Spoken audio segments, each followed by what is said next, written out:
Nabi berkata dalam hadis kursi, semusuh-musuh yang paling musuh yang diciptakan oleh Allah, musuh Allah dan musuh kamu adalah nafsumu yang ada di antara dua lumbungmu. Kenapa?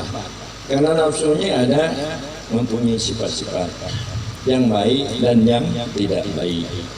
Sebagaimana juga Yusuf mengatakan, la ubdi'u nafsi, inna nafsala ammaratun bisu. Tidak aku lepaskan nafsuku. Sungguhnya nafsu ini selalu memerintahkan untuk melakukan jahat. Nafsu itu satu dia. Yang nafsu itu adalah kumpulan daripada nyawa dan tubuh. Nafsu itu asalnya nyawa. Jadi waktu sudah bertubuh, diciptakan tubuh, maka dikatakan nafsu. Jadi oleh karena itu, maka sifat daripada nyawa dan tubuh kita ini ada 7 sifatnya. Ada sifat yang baik, ada sifat yang tidak baik. Nafsu yang baik, nafsu mutmainnah.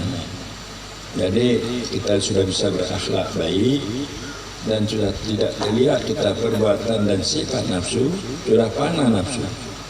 Dan tidak ada waswas keraguan dalam menghadapi kehidupan, baik rezeki dan lainnya. Makanya Allah memanggil, ya ayatuhan nafsul mutmainnah irji'i ila rabbiki